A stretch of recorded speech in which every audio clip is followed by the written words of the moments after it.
Thank you so much for staying tuned. Like I said, in the process of opening the show, it's all about the nation. It's all about you and I. It's all about the security situation in the country. Yes, it all began when some group of persons came together to say, look, we don't like this kind of government. We don't like this kind of government. We want power to remain in a particular region. A group was formed, metamorphosed into a dreaded group. Yeah, they said they don't like Western education. Now, that was how Nigeria became embroiled in the fight against insurgents in the up north, Boko Haram. To date, the battle, the war against insurgency rages on. What happened last week was truly, truly mesmerizing. The Northers couldn't take it anymore. Some say there's 43 farmers, rice farmers that were killed. Others are saying it's over 100. No matter the digits or your own kind of report, Nigerians lost their lives too. Dreaded insurgents, Boko Haram. And that didn't sit down too well with the northern part of Nigeria, even the southern part, but most especially the northern representative that made the House to feel uncomfortable, and they were calling for Mr. President to come give answers to the security situation in the country. And mind you, the Senate talked about, reshuffling, rejigging, overturning the service chief, but that hasn't been done yet.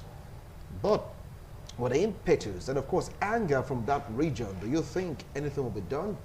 Do you think Mr. President will come and answer the House so he can really address the country when we talk about security situation? With me here in the studio to talk about this, I have a legal practitioner, a labor devotee. Join me to welcome Barrister Robinson Imade. Barrister, welcome to TMI Sunday's edition. Good morning. It's been a while. It's been a long while. A very long while indeed. Yeah. Thank God I'm back. All right. Very close to Barrister Robinson Imade. He is an Islamic scholar, a political analyst. When you get to hear him analyze on topical issues, be like, really, he's truly, truly, definitely a Nigerian that is really feeling what the people are feeling. Join me to welcome, Alhaji Nuruddin Asenudie. Welcome. Thank you for having me. Good morning, viewers. Okay. And you get to hear about vibrancy in youth, gentle but always gives out the point. Political analysts, right activists. Join me to welcome Emmanuel Aigbogun. Emmanuel, welcome to TMI. Good morning, viewers, and good morning, Wilson. All right. This is not the first time the Red Chamber and, of course, the Green Chamber, they've called for Mr. President to come address the House on the security situation. And right now, the House of Rep, despite the fact that the majority of them were trying to, be a horse, so to speak, they refuse to listen, say Mr. President must come and address the House, especially representatives from the region which the massacre took place. Do you think this call will make any difference? Let me start off from you, Barrister Robinson Imade. Well, sincerely speaking, I do not think the call will make any difference. It is overdue, though, and it's funny the way things happen in Nigeria, I must say. You just mentioned that the call came especially from representatives from the northeastern part of Nigeria, where at least 43 people going for their daily bread in their farms were massacred. I wonder if that happened in the South, for example, if our representatives would have so agitated for the president to come. We, as representing different zones in the country, we are from different zones, and our reps represent the different interests. But it is surprising that unless things happen to a particular zone, people from that zone do not see it as a thing that is worth mentioning or fighting against. When the South people agitated for so long for resource control, for cleaning up of the Ogoni and the others, no other zone lent its voice. When in the Middle Belt, the farmers were attacked, it started from there, and they were crying to high heavens. no other part listened. In the Southwest, when June 12 was annulled, that almost brought Nigeria to its knees, not too many people from other zones listened. And when Boko Haram started in the Northeast, many parts of Nigeria did not see it as a thing of concern. Banditry is now in the Northwest. Are we supporting the way we should? The reason why I said the call may not make any difference is what I've just explained. We don't speak with one voice in Nigeria. We don't empathize with the respective zones. And so the president is having a field day. He may go, I think he will go, because he should go, but it won't make any difference. Even those who clamored, who shouted the loudest that he must come, may just rank-a-dede him on saying him. And at the end of the day, we have a president, with due respect, who hardly cares about what happens to his citizens. No, he cares. I said he hardly does, and you know that is true. I've not said he does not at all. So otherwise, you remember that when an American, one person, was adopted, the Americans sent people to a neighboring country, to Nigeria, to fish out the person and went away with it. Is it not enough for any sane country to call a national emergency? That 43 people went to their farms and were killed, at least 43. And what we are getting from the military is that they did not seek permission in quotes, to go to their farms. We'll get to that point. We'll get to that point. Now, you just hold on. Alhaji Nuruddin, what do you feel about the summer? Well, thank you. I think the members of the House of Representatives are just playing to the gallery. It is not intended to achieve anything. Good. It's either for ego massaging or to create the impression that we are worried, we are bothered, we are doing something. If it is that it is intended for a purpose that could fundamentally alter the present status quo, then we may be too generous with ourselves in terms of our optimism. That isn't going to happen. The least I would say about Mr. President is that he's probably overwhelmed, but he genuinely feels pains. He genuinely is concerned about the way things are going. He probably has this limitation, maybe, I don't know, because when you look at, do not forget the lugubriousness that had composed the lives of these persons some years before. We sometimes are quick to do a holistic condemnation. Gwazo, Damba, including where this thing was said to have happened. Some couple of years back, no life was taking place there. The military had come to introduce some sanity. I watched one of the clips. Whereas what happened was unfortunate, one of the escapees, who was a survivor, said, we were there believing that like we used to render assistance to them, that was what they wanted us to come do for them, which would mean there was a relationship. Those who went were not caught napping, except that they did not expect what they got. So if there had been some rendition of assistance, it would mean something. It was a relationship that went sour.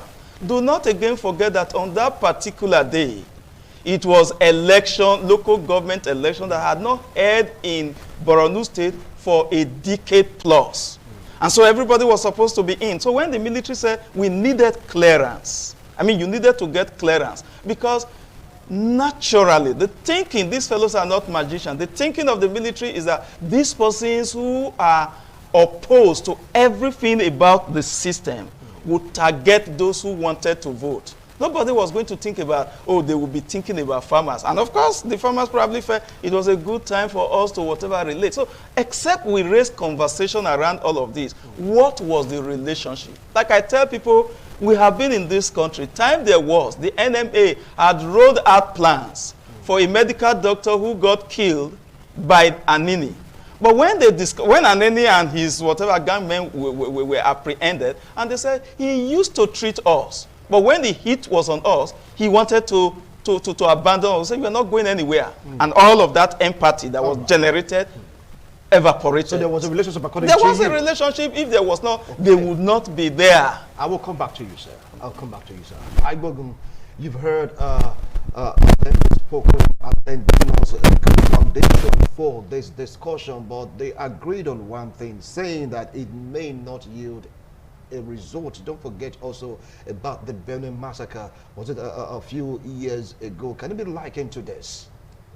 Well, it's a pathetic case. Everybody knows that.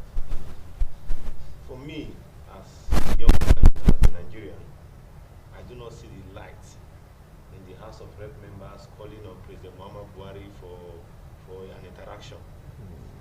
We have a president for the first time who has not thought it wise to even hold media chats with the journalists, in fact with the media as the case may be, being the fourth realm of the estate.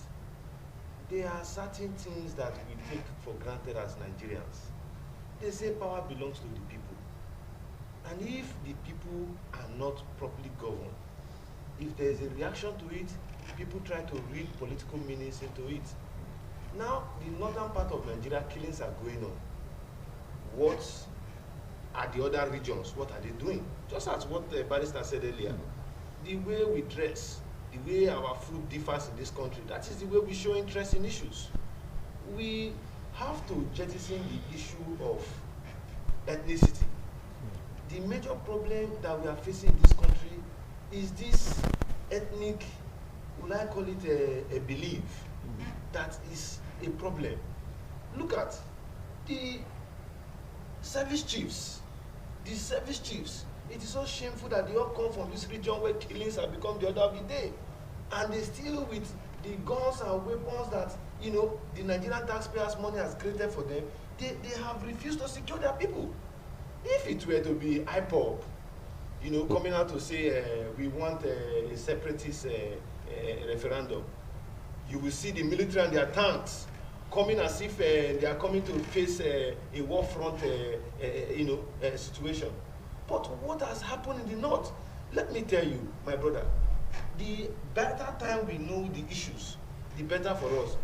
I am of the opinion that the military themselves, because they are no longer in charge of government, it is now a democratic dispensation, they themselves are also supporting this banditry to continue so that they can be in the war front. No, you just can't prove that, Emmanuel. You just can't prove that. Okay. This is called conspiracy theory, and we don't allow it on air. Okay, let me tell you something. Yes. Before we started this studio broadcast this morning, we also saw pictures of northern youths holding rifle. If you try that in the south, that you are agitating or you are protesting and you come out with rifle, the next day after the protest, the police are in your doors. Those people who got rifles, how did they get the rifle? What have they been using the rifle for? Today we have a chief of army staff that come from the north. We have an inspector general of police that come from the north. In fact, all the security institutions we have in this country are all, you know, managed by northerners. Okay. And if you see what will not happen in your own region, happening in the northern region, and nobody is held accountable till today, despite the fact that Nigerian government has all it takes, you know, within them to fight this insurgency, we have still not been able to identify who are the sponsors of this, restiveness we have in the north. But look at NSAS, where people came out peacefully to agitate for what they believe is a menace to them. What did they do? The IGP and the CBN wrote that, court orders wanting to freeze the accounts of Nigerians who came out to carry out a constitutional, act. But it has been revoked already. Whether you revoke it or not, yeah. The brain behind that motive is anti-people. Okay. It is not something we should continue to live with. All right. I'm coming, sir, to run my statement, sir. Yes. Just a few days ago, on the 3rd here, the legal unit of the Nigerian police force was challenging the constitutionality of a panel of inquiry to someone erring officers who they have laid allegations against. They are not saying that they are guilty. The onus of proof lies on the petitioner. All right. But come and explain, your name has been mentioned. A legal officer, somebody who read law in school, went to court to get an order to stop the panel of inquiry from inviting police officers. Anyway, where is that done in any government anyway, they have retrieved it, all right? They've retrieved it already. So I think that has been settled because the Nigerian police legal team were like, look, hi, please, you have to withdraw the suit. So he can just go on. The intention to have done that, yes. The intention alone, yeah, tells you that the people leading the legal unit, you know, are not supposed to be there. Okay, I'll come back to you, Emmanuel. I'll come back to you, Emmanuel. Now, in Zambamari village, that was where the ugly incident took place in Borno, where we're having according to reports, some say 43, some places more than 43, they were slain, and that led to an uproar. Now, this is not the first time that this thing has happened in the country, and this is also not the first time that the president has been summoned to address the situation. But Alhaji raised the point. He said there is a relationship somewhere. And of course, we're not saying, look, you guys didn't seek permission. That is Gabashi who said they didn't take permission before they went to the farm. Is there a collaboration somewhere between these points, Barrister Robinson? With due respect to the gentleman I respect so much, ordinarily, Lai Mohammed is likely to say that that was fake news. The important thing just now, but he didn't say it was fake news, though. I said Lai Mohammed is likely to say it's fake news. I also watched the clip. Yeah. But the official position is that the farmers didn't seek permission to go to their farms. And he alluded to that by saying that it was local government elections and our own security architecture concentrated on voting. To me, it's pathetic. It only can mean that the Boko Haram people are smarter than those we entrust our security in their hands. Otherwise, because it's local government election, the security officers and the security forces concentrated on the ballot box snatching and the others to ensure that there was voting, because for about a decade there was no voting there. And so they left the soft areas in quote. And of course, what happened? The Boko Haram members took advantage of their position, not knowing exactly how to fully protect the collectivity of the people. But will you blame them to protect the voters? That's what I'm saying. Yeah. That they concentrated on elections and left issues of general security. It would have been possible for Cameroon to have come to overrun some areas of the country because we were voting. To me, that is likely to be the truth. 80 and above % truth. But that tells so much about the kind of security officers that we have. Then, I also agree that Buhari is human. He's a human being with flesh and blood, and so will feel pains. There is no president on the surface of this earth who will not feel bad, who will not feel terrible about what is happening in Nigeria. But I won't agree that the situation has overwhelmed him. If the situation has overwhelmed him, then the call by well-meaning Nigerians, including Northern Elders Forum, including the youth of the North, including so many people in the country whose voices may not be considered important, for him to resign, is now. He should therefore resign, because the only way you can save a situation that has overwhelmed you is to throw in the toil. He has been in the saddle for about 6 years. And if you ask me, the situation of the country, as far as security is concerned, has worsened. It gets bad by the day. The Sultan of Sokoto, a man that is respected worldwide, an acclaimed leader in Nigeria, one that nobody can floor, has said that the situation has become unbearable. The Northern Elders Forum, those who talk, whose voice must be heard as far as the region the president comes from is concerned, is calling for his resignation. And we here are almost agreeing that the situation has overwhelmed him. Therefore, it is time for him to resign, especially as we all see him as a man of integrity. If integrity is not consistent, then it is something else. I expect that perhaps for age, in my opinion, otherwise, during his first coming, things were not like this. Perhaps for, because he's human, he must be tired now. And so I am joining forces with others, my voice with others, to say he should resign if the situation in the country has overwhelmed him. Right. And I have no reason not to believe that he is overwhelmed. Okay. So don't get it twisted from what he said. He said if the situation of the country has overwhelmed him, then he should throw in the towel. The security, yes. Yeah, he never said he must resign. So let's just get that straight. But Malam Nuruddin, do you agree to what he said? Is it time to start calling for resignation or restructuring the security architecture? You see, when you say restructure security architecture, we obviously do not have problems, because everything about plan is that it's fluid. Okay. You plan, your enemy comes up with a different whatever, you re-strategize. So it's a process that is perpetually dynamic. But do not again forget that the military we want to condemn, the military we want to discard, is the same military that had made it possible for all of those agitators today, whether they are in the Senate or House of Representatives, to be able to return to their home. There were territories before the leadership of the present military, whom I have no cause to go bail for, took charge, where we had flags that were not Nigeria flags being flown. All of that had become history. All that these persons do today is sporadic. They are no longer confrontational. They are no longer frontal as they used to do. And all of this are suggestive of cowardice. I hide to strike. Again, we are dealing with a military that does even the work the police ought to do. They are in charge of pursuing banditry.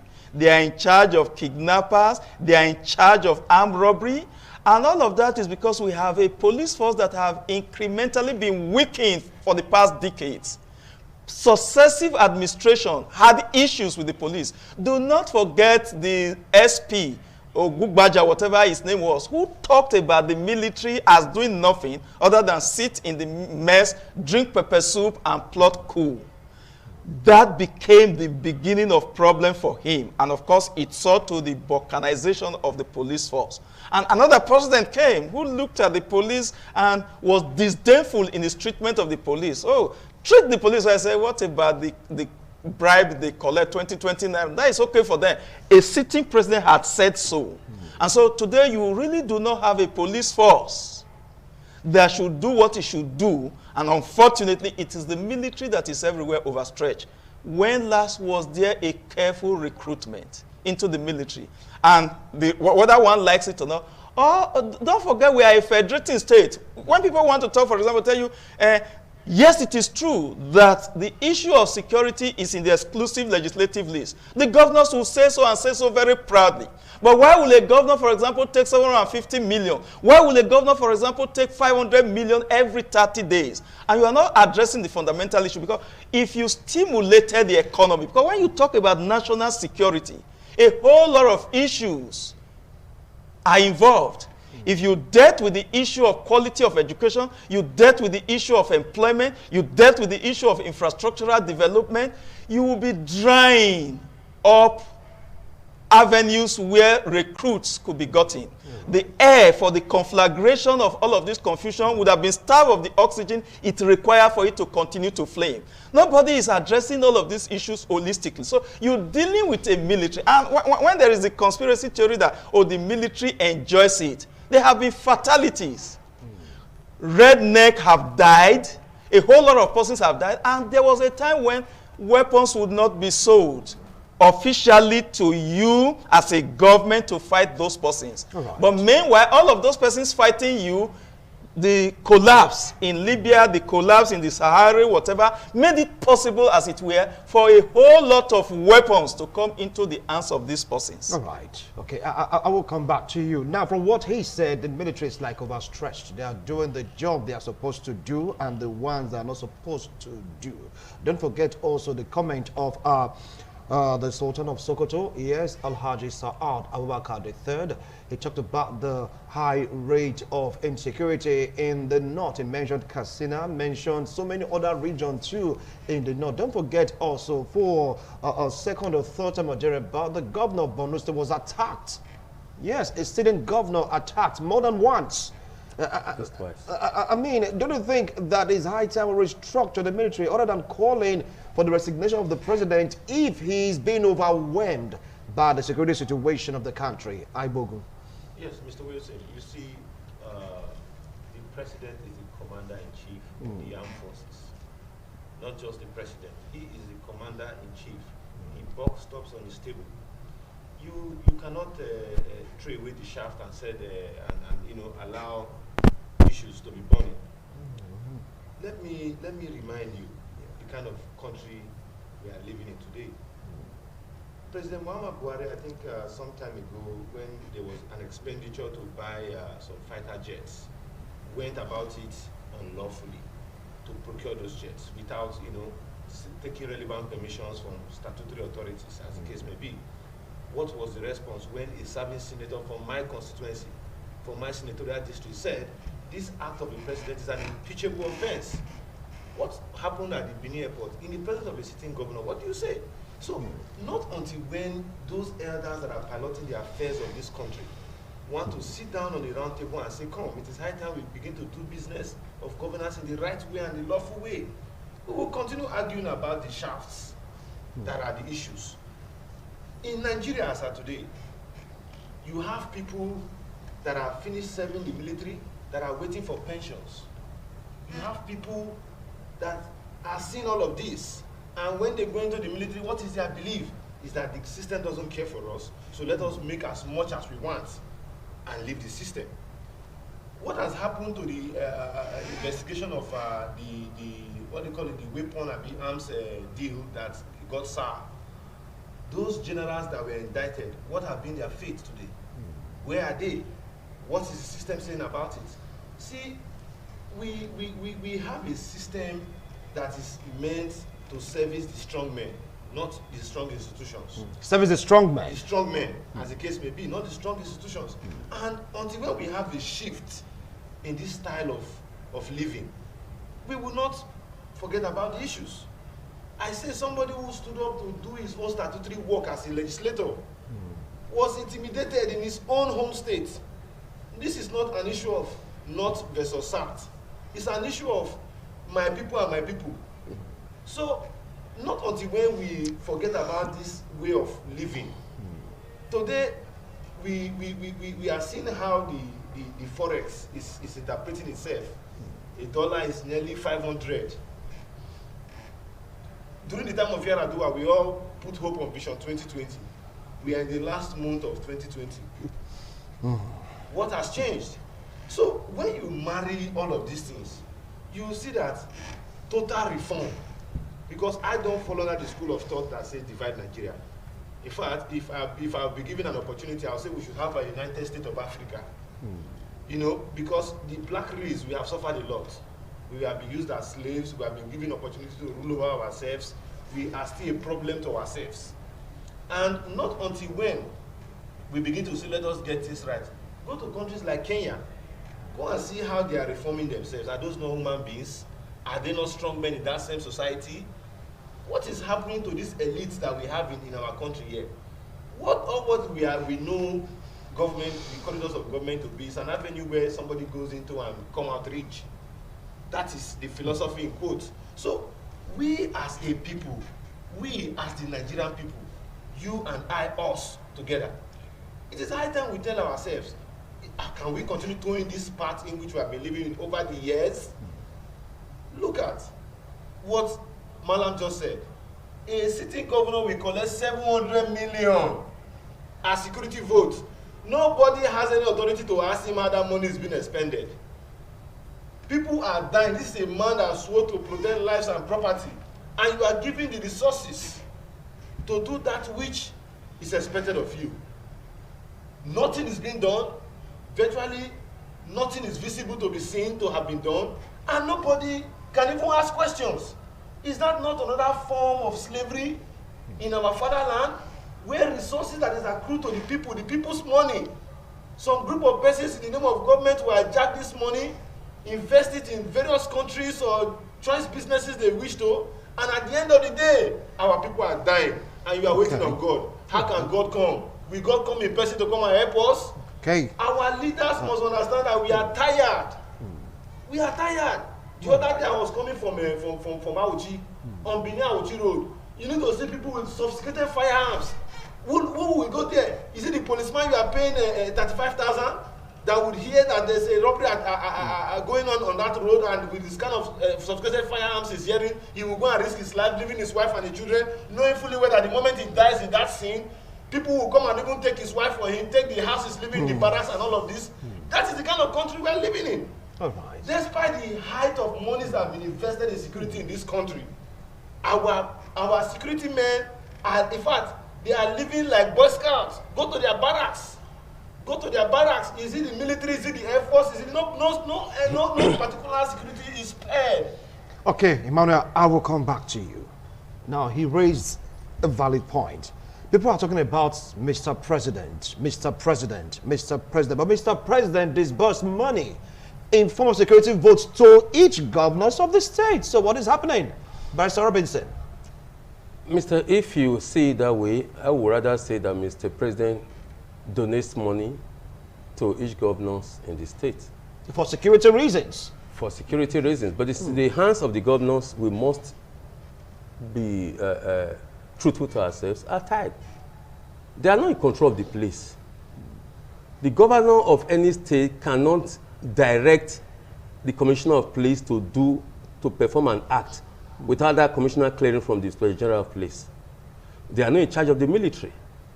The system is not allowing state police. The system is not allowing the states to bring out their ingenuity as far as security of the states are concerned. I agree that giving them as much as 500, 600, 700 million naira is donation to them because they don't even account for the money. But who do you blame? This government came under the mantra of restructuring. The strongest point they have in their campaign was that they would restructure Nigeria. The next strongest point was that they will protect lives and properties. The president himself said that it took him 6 months to wipe out the Zimmi group at the time when he was head of state. And that Boko Haram, in less than 2 years, it will be a thing of the past. We're not going to hear. Whereas when he was still aspiring, when somebody else was the president and Boko Haram just surfaced, he said that an attack on Boko Haram is an attack on the north. We may have forgotten. At the end of the day, people trusted him, voted for him, and if you ask me, the situation of security, as has been said by all well-meaning Nigerians, including northern leaders, is worse now. Hold on now. Let's wind back the clock. When you say that he said attack on Boko Haram is like, you know, an attack on the north. He never said that. Oh, he said so. He never said that.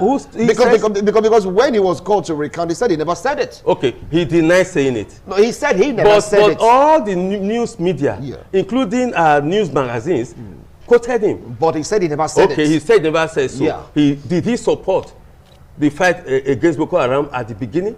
But that's what he's doing. I don't even know when he said he never said so. Buhari is not somebody who will eat his words. He said he never said so. Okay, so let's put that. Assume he didn't say so. But he promised Nigerians that within 2 years, Boko Haram will be a thing of the past. Boko Haram is not coming. Guerrilla fighting is a tactic in warfare. If we now say they come in and they attack and they retreat, where are they coming in from?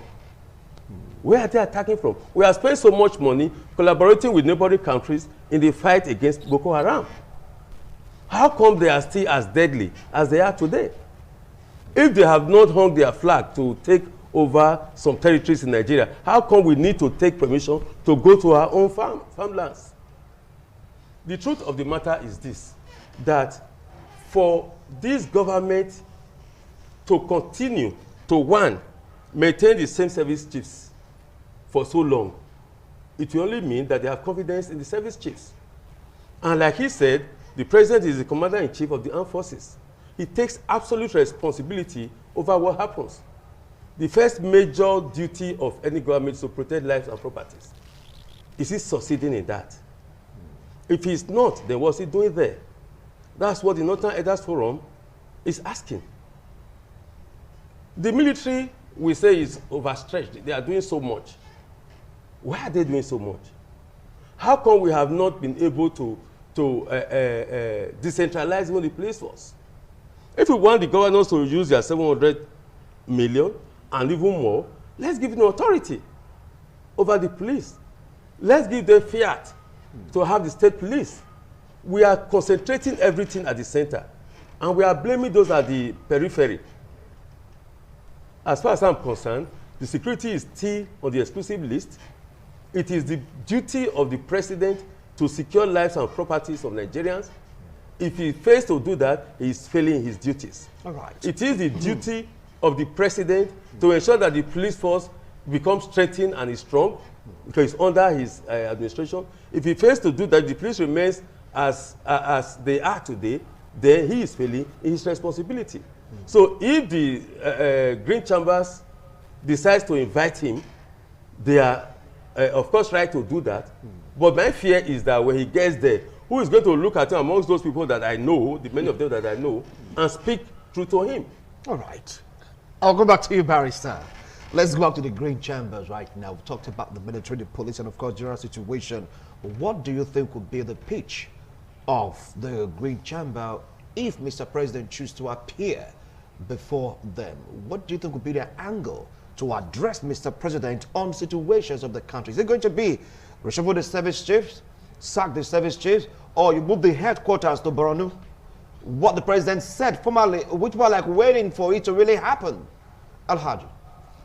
Well, one thing that is most certain is that when he gets there, because they've started the romancing, the leadership of the House of Representatives was there to say, we are not showing disrespect to you when we invited you. We just want you to come tell us what you want to do. We are like your children. Come and reassure us that all is well.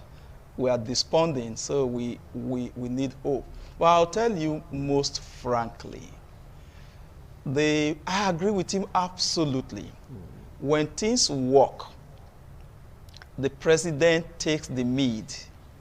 When they do not work, you blame him absolutely. Exactly. But if we believe that, yes, this is just one country where everybody has got his own role to play, the governor of Cross River, for example, gets his own security vote, and he ensures that there is security in Cross River. You don't wait for people to monitor how you spend or you do not spend. I'll give you one clear example. Some persons were kidnapped in Edo State, northern part of the state. And the police got the intimation, and the police said, we are afraid. We do not understand that terrain as much as the local hunters do. And so the local hunters were called. Those in Igara were talking with those in Ososo. Those in Ososo talking with those in Agor. They combed the bush. In about 6+ hours, they got 2-3 of the kidnappers and rescued all of those. When they were to escort those who were kidnapped, who were the victims whom they had rescued to Benin, they were pleading, please, can you give us some money to buy at least a packet of bullets? Can you begin to imagine what these persons could possibly have done if they were on a stipend from whatever that was coming from whatever? These are issues that they are, you see, what makes a difference in a legislation, in a democracy, is just the House of Assembly. I'll tell you most frankly, the records are there, we are not cooking them. Between 2001 and 2017, outside what was 13% derivation, what came to the 6 states in South-South was 10 point something trillion. One of the states got 1.9 trillion in 2019. Outside derivation, outside IGR, that same state took a loan of 250-something billion. And what are the local government? The best of them is not better than what you find in the local axis. Where did the money go? There was altercation between the man who is gone as governor and one of the former commissioners saying that this. He said, but that other state got more money. He said, I'm not from that state. I'm saying what we got, we did not spend. These are the issues when you have leadership that is plagued by squalid ideas. What do you find at the very best is discombobulation and anarchy. That's basically what we have had. So if those persons who are representatives, if they wanted to be honest, you know, a number of them have said, we can't take this rubbish anymore. Changing Buratai, changing the chief, what does that change? If the leadership, the one who is the C in C, is not the one, because they are, if you are not okay with what they are doing, there will be issue. If we have repeatedly said, what does a sitting senator earn as salary? What does a member of the House of Representatives earn as salary? How has all of this incentivized criminality in the region? Weapons are given during election. Let's not pretend about this. Oh, we are looking for those who are thugs. We buy hams for them when we want to contest election. So when we are done with them, they are on their own. We have provided for you the instrument for survival, the weapons that we do not retrieve. So we need to become honest. You see, one of the things that made Greeks as a community tick was that they could lie to anybody, but it was anathemized for a Greek to tell lies to another Greek. So let us jettison this mendacity and speak truth to ourselves. It's not about president. The leadership of a country is a reflection of what the people are. And so, if we don't deal with these issues holistically, I'll give you one clear example. Which section would you say is sanitized? Nurse comprise those you say are youth. They were dead when they were contesting elections a couple of days ago. And so, these are the issues. Nobody manipulates you if you were not first manipulatable. You don't become manipulated until you were first manipulated. So what the fellow does is just take advantage of what he had seen. And so these are the general issue. Mr. President will go there and it will be a shouting match. And whoever shouts the most will mean that he has forfeited the opportunity of returning to the House of Representatives. And so you just have to be careful. Because those who say, yes, you fight it. So if you were dealing, I'll tell you, there will be no rule. There will be no rule if inappropriate action were not possible. If the potential of the breaking of rules, if it didn't exist, because that is what gives dynamism and significance to rule, there would have been no rules. We are already saying, come from this angle, Mr. President, the 7 chiefs are regulated by rules. It becomes inappropriate for us to incentivize the infraction of all of these rules. If they are 60 years, they ought to have done. It's not whether they were performing or not performing. All right, I will come back to you, Alhaji. Well, Emmanuel, he raised a point that really made me giggle, so to speak. He talked about if you are too upfront, you may not be guaranteed a return ticket. Exactly. Do you think that will play out itself in the House? Even if the president choose to attend or come to respond to this summon? Obviously. Where is Saraki today? Where are those persons who were seen as opposing the views of Mr. President? They are all retired. They were not just retired, they were forcefully retired from politics because of their actions against the #1 citizen. That is Nigeria for you. But a quick one to the issue of state governance and state security leaders. In the West, farmers were being harassed. What did they do? They came up with Amateku. Since the advent of Amateku, as they went to the House of Assemblies to make laws, those Amateku people, they are in the forest. Amateku? Yeah. They are in the forest, they are carrying arms. They are protecting their people. How many times have we heard about killings in the farms anymore? See, it is the business of Nigerian people, particularly those persons who are in government, at the state level, to use the instrumentality of their powers as legislators, as governors, to organize their people and their security of lives and property of their people. Are you trying to tell me that despite the deliberated debates that greeted Amateku at his introduction into the governance structure of the Southwest, are you trying to tell me that Amateku does not exist today? The answer is no. If learned men like Falana can come out to say all what the state governors need to do is to go back to the houses of assembly and tell their lawmakers to make law, to make Amateku a law. It's as simple as that. It is only those people who just enjoy the beauty, the romance, the benefit of government that will be sleeping at a time like this. We expected by now every state government should have, in one way or the other, form a local Amateku in their places so that people can begin to feel secured. Look at what happened some few days ago in New Benin Market when there was robbery. It was local vigilantes that killed those armed robbers.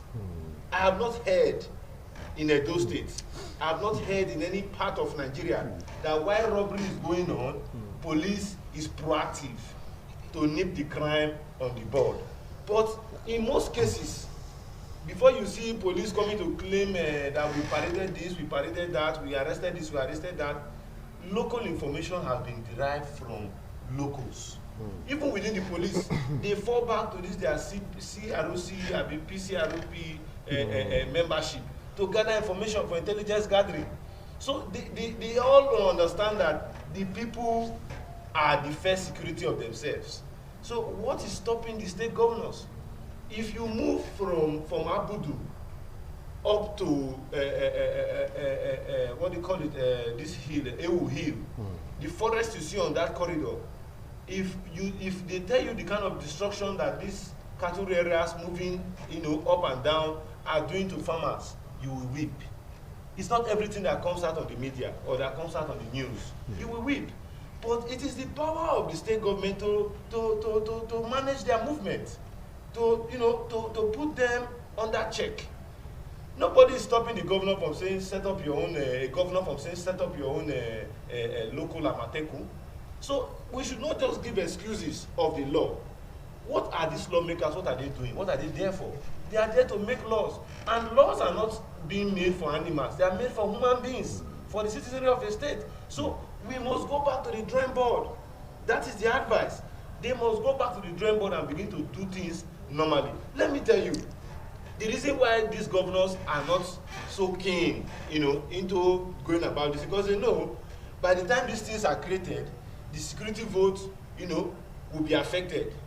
What they get on monthly basis will not be. You cannot speak for the governors, Saibogu, please. My brother, let me tell you, you cannot speak for the governors. We live in a society when everybody knows something is obvious, but because of the fear of the known and the unknown, we try to want to manage the situation, forgetting the fact that people are dying on a daily basis, and the people that are dying are not the children of these politicians in high places.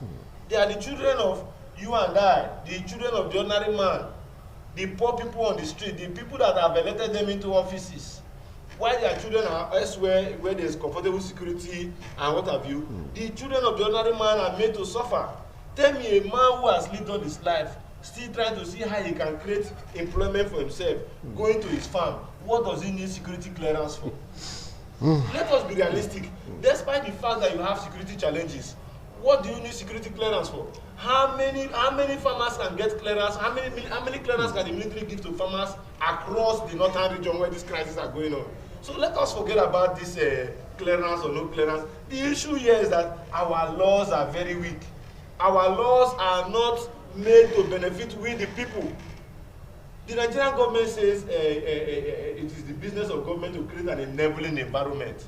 As of today, with over the billions of naira accrued to some of these states as allocation and IGRO, have they been able to create the enabling template? All right. The question is no. All right. So if someone is saying you must say it this way, no, you must say it this way, they are only just trying to cage you. Okay. Within that belief of let us live and let's live. Okay, all right. I'll come back to Emmanuel. Now, Barrister Robinson, is it going to be Rankadede, Daddy welcome, or look, you are in opposition. Don't talk to Mr. President that way.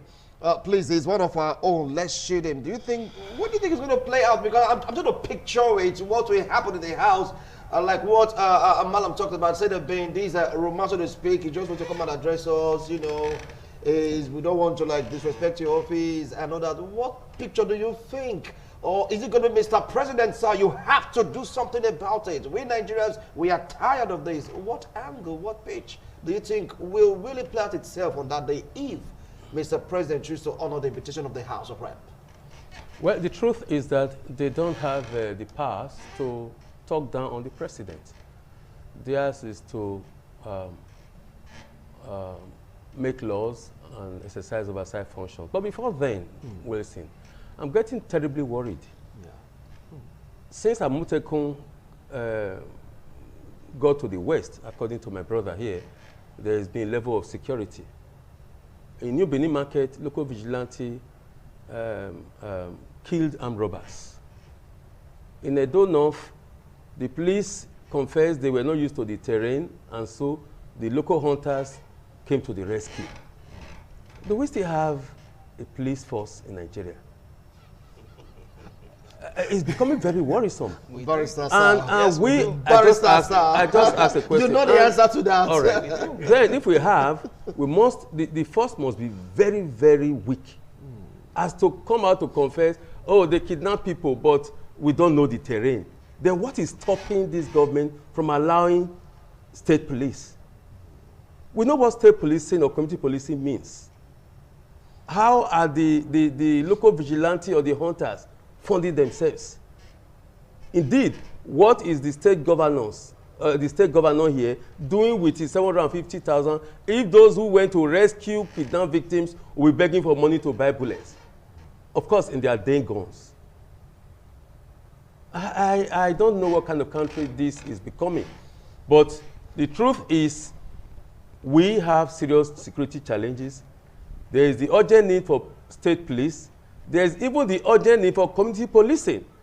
Because come to think about it, if you bring in police officers from Zamfara, from Borno, from Yobe to Edo State, the first thing they see will be thick forests. They are in the Sahel savannah where you stay in one place and see as far as 10, 20 kilometers. And so there is that fear. Asking an Hausa man, for example, who perhaps has not been to the south before, to enter a forest in Oronigbe. Whereas, when you send our police officers to the north, they first feel insecure. Oh, everybody is seeing me. There is no protection because of the terrain. So why are we not talking seriously about state policing? Why are we not talking even about community policing? I think that's the way to go. If this country is to move forward, if the army is not to be overstretched, stretched. But coming to your question on the permutations on what is likely to happen, everybody will struggle to speak, I think. And most people will struggle to protect the president.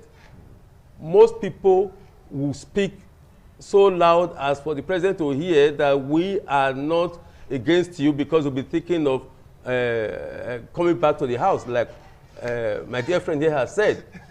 But I do not see anybody raising strong voice against the president over this glaring, with permission, failure of governance under him. I don't see anybody raising strong voice. All right.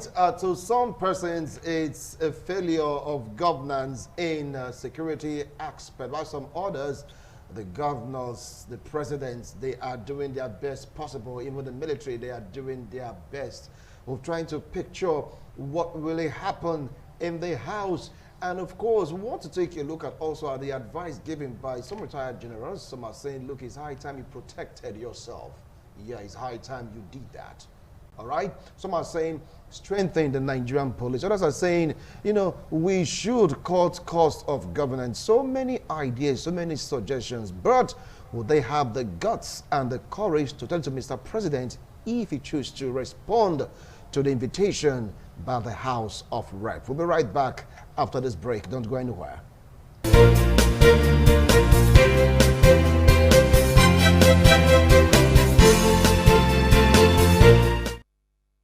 That was Brighton's Ogenwaye telling us what he has to offer. We talk about electronics, power, and the rest of them. Now back to our discussion. Well, it's high time our guests submitted their final analysis on this same issue about what should be expected in the House if Mr. President chooses to appear. Don't forget, I still have Barrister Robinson, Imade, Manam Niridin, Asinogie, right? And of course, Emmanuel Aibogun. Gentlemen, we're going to use 1.5 minutes each, to summarize our point. I know we have so much to say. I want to start off from you, Emmanuel Aibogun. What should Nigerians do right now? What should the House do right now when Mr. President arrives? The House of Assembly, particularly the Green Chambers, should not be scared of the kind of treatment, the denominated treatment, and they should be bold to stand up tall and speak the true demands of their constituents to Mr. President. Secondly, they should also remember that today they are in government, and if they fail to do that which is needful, they will also come out tomorrow to become civilians like each and every one of us. So now the battle is in their hands to know whether to fight for or to fight against. Right. And it will be very sad for some of us as young youths to see that the outcome of the invitation, if the president will oblige, would become or be seen as an Hallelujah Rankadede style of interaction. Because if you remember when the president went to submit a budget, you saw the kind of shouting that the legislators engaged in. I think that was 2 years ago or thereabout. We wouldn't want to expect such, and it would be disheartening if we see that that becomes the order of the meeting. And we pray that the president, in his wisdom, would look for capable hands that will pilot the security institutions and outfits that we have in this country. Thank you so much, Emmanuel Aibogu. Alhaji Nirile. Well, if Mr. President goes to the House of Rep, I would wish that they talk as a family, because we are one big family. And I will ask that at different levels, the president can't do it all alone. At different levels, let us do what we need to do. The police don't practice magic. Not even the United States of America that has all this sophistication. When they were to bring down Osama bin Laden, they relied on local intelligence to do so. What we have done over time is for us to cover up for people if we believe they were our people. Once we do that, let government win the confidence of the people by investing. We are saying there is too much resources in this country that poverty will menace the people is something that is inexplicable. Let everybody become solicitous for the other so that we all can have a say in our society to live in. The present security challenge we have, nobody is immune. So it's not just ordinary person. The House of Rep member can return to their homes today. The senators can return. Chief of staff, their wives are being kidnapped. Not even the governors are safe. We need to work as a family and bury whatever we think divides us. Thank you so much, Alhaji. Barrister Robinson. Well, I still doubt that the president will go, but if that happens, he should be told by those representing us that the people are hungry, that insecurity pervades the land, that the promises he made to the people that made him get the votes that he got should be fulfilled. In my opinion, of the many promises, not up to 10% of them have seen the light of day. The president must know and that the people are highly expectant of a change in his administration. As far as the security architecture is concerned, as far as the economy is concerned, as far as, in fact, in every aspect, the president must know that Nigerians are getting highly disappointed in this administration. All right, thank you so much for your wonderful opinions. I really appreciate all of it. Well, Whatever you hear them say is their opinion. It has nothing to do with ITV. We do our best possible to make sure the further rules and regulations governing the airwaves. Just the expecting Mr. President to honor the invitation given to him by the House of Representatives. Some call it summon, but what do you call it? Now, what do you think would be the outcome of the meeting? Bye for now.